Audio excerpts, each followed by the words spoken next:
It's batter and syrup. They're in clear containers. They're not labeled, but they're in clear containers. He gets the syrup and starts pouring it on the waffle iron. And I'm not even stopping him because he's not doing it where he's going, I've never done that. He's doing it where we're probably going to try it after. I mean, he's just like, you're like, dude, I can't wait to see what this guy's making. Like, he might know something that I don't know.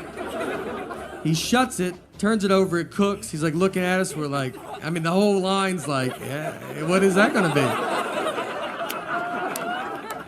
And it makes black smoke is what it makes. Just, I mean, dark black smoke.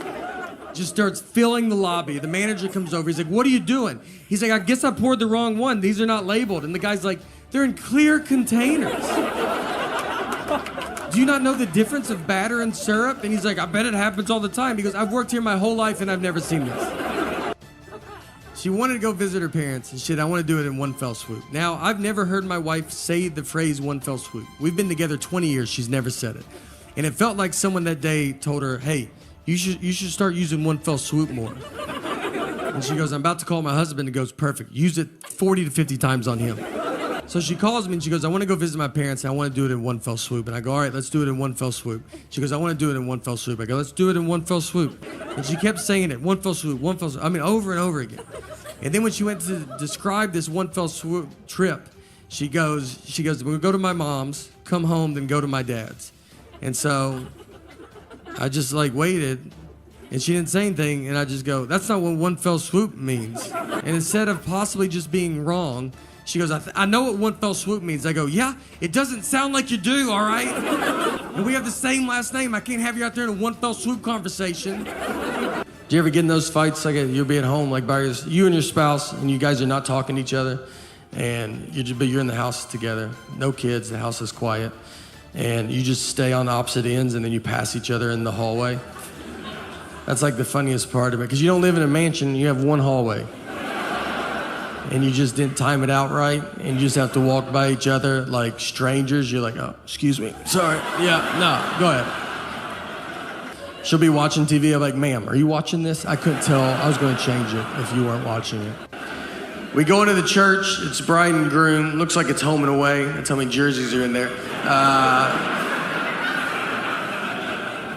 Guys are drinking beers in the church. Like, that's something I've never heard a pastor be like, guys, could we not drink alcohol in the church? And they're like, oh, didn't know this was the nice part of town. All right. The reception is next door, just at a lady's house, like in her backyard. Like it isn't like she's like, and I do receptions all the time. We were her one and only reception. So we walk over, they took a horse and buggy. The horse was the oldest horse I've ever seen. I thought it was a donkey. I thought they got a deal on a donkey. And the guy was like, this horse was in the Kentucky Derby. Like the first one that they did? Is that Secretariat's father? How old is this horse, man? You know they lay down, right? He was very confused by this. He didn't know what to say, but you know, it's a new time. So he was like, is your husband here by any chance? I said, yeah, she's around here somewhere. She's probably in this shed. The guy that we have that mows our yard is my wife. It's free, which is nice. I don't care for the tone it is mowed in. She wanted to mow it. And I was like, look, that's fine, but I want you to go tell every neighbor that you choose to do this. I don't want to always be getting stopped like, you the guy that makes his wife mow the yard? I'm like, yeah, I got my mom on the roof right now. It's the silent treatment. The silent treatment is, it's a very common thing. Everybody knows what it is. I think women are just born knowing it. I don't think you're taught it. I don't think it's like, my mom did it and her mom. It's an instinct that's in us all, that we all just know. Here's what made me think of that. I rewatched the movie Sixth Sense. And I'm not trying to do a Sixth Sense joke. This is a 20-year-old movie. So he's dead the whole time. And I don't know. I mean, if you haven't seen it, it's a pretty big part of it. But For those that have, think about when you watched it. When we all saw this movie for the first time, none of us knew he was dead. That was the biggest surprise we've ever seen in our life, you know? We just thought his wife wasn't talking to him for like a year. That made more sense to us than him possibly being dead. Another one PETA had to shut down. So this is also in the 80s. Pre-internet. You could fight an orangutan. You could fist fight an orangutan. This was offered. We didn't have a lot going on. This is what we had to do. And so orangutan would be in a boxing ring with boxing gloves on, and it would stand like this. And then a guy would pay $5. It wasn't for free. You would pay, and then he'd go in there, and this orangutan would just knock this dude out. Because we didn't have the internet to look up how strong's an orangutan. So we got in a fight recently at 3 a.m. We woke up to get in this fight. We have a dog, and our dog freaks out when it thunders, and so we have sedatives to give her because there's only so many times you can tell a dog it's just thunder before you're like, she's not getting it, you know. And you're like, just take this, all right? So I woke up, I had to wake my wife up, and I was like, hey, where are the sedatives at? And she was like, they're at the top of the cabinet. So I go get them. I looked at the bottle, and the bottle said they were expired. So I had to wake my wife back up, and I was like, hey, these say they're expired. And she was like annoyed. She was like, they're not expired, all right? They're new pills in an old pill bottle. And I was like, all right, I should have thought of that. You know, that's my fault. I mean, we have people come to our house all the time and they get milk and they're like, is this milk expired? And I have to go, that's new milk in an old milk jug. Are you the stupidest person I've ever met? Why would you not assume that's what it is? The most I've ever felt where I was in the middle was just this one hotel that I stayed at. So a lot of hotels now, they have Chromecast, and you can watch like Netflix in your hotel room. So I get in my room, and I turn it on, and my Chromecast is not working. So I call down to the front desk, and the oldest voice I ever heard answered the phone. This guy was a Civil War survivor. I mean, he was the age where you just go, thank you for your service. And it's like, was in the Army? You're like, probably, man. I mean, there's an age where like they all had to go at that age, so just say it. So I tell him, I go, hey, my Chromecast is not working. And I could have just made up a word. I mean, he's never heard of that. I could have said, my beat bop broke. I mean, he asked if I was staying at that hotel. That's how he goes, are you staying here? I was like, do you think I've called the front desk from a different hotel room? Look, if you think I'm old, there's people older than me still around. Yeah, that's crazy. Crazy, walking around. People from the 30s. My great Aunt Helen, from the 30s, she's deaf. They didn't know she was deaf until she was 9 years old. That's how long it took them to figure it. Deaf, one of the easier ones to figure out. And the doctors were baffled as they smoked in her face. And they're like, I don't know, you know. She's rude, I'll tell you that. We did stuff as a kid. I did Earth Day as a kid. I think they still do Earth Day. And we did it. I'm from Old Hickory, and we were a plant, like DuPont plant we were a plant town. So they had a plant, and we went and planted trees in front of the DuPont plant. And there was just black smoke coming out of this, like, and we're just in front of it, like, this is for Earth. And if you can't even see us, it's so dark. And we're just like, this is for the earth of stuff, and we're gonna breathe better. And you're like, I don't know if that's the problem. I can tell you one thing that's gone forever is coughing in public. That's a wrap. I mean, you drink water wrong at a restaurant, just go walk in traffic. The whole restaurant just stops. Your table would be like, get out of here, get out of here.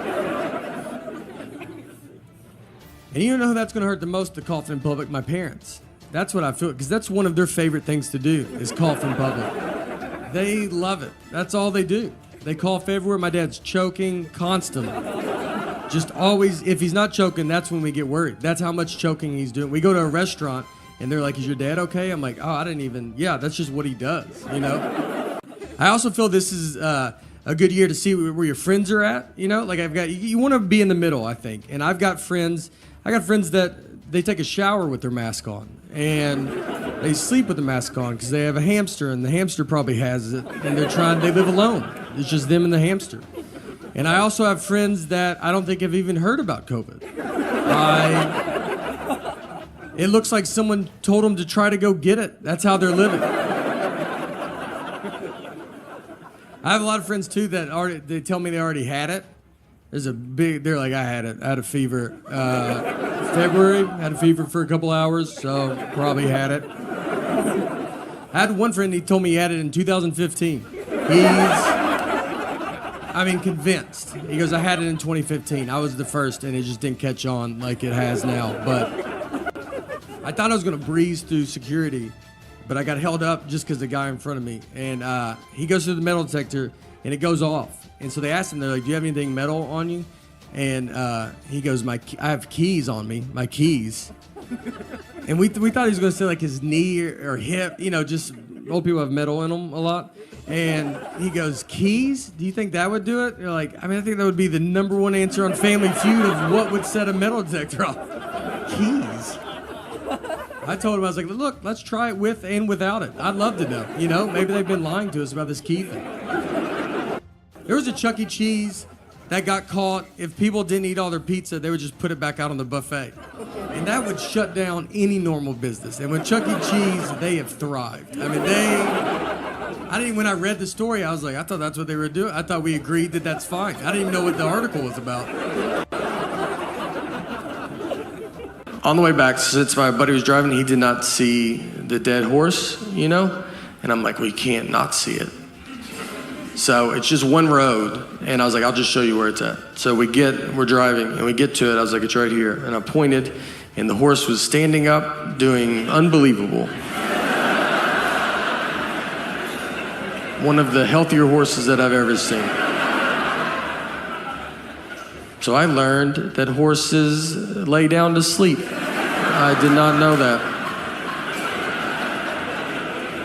I don't know what I thought before that day. I don't know.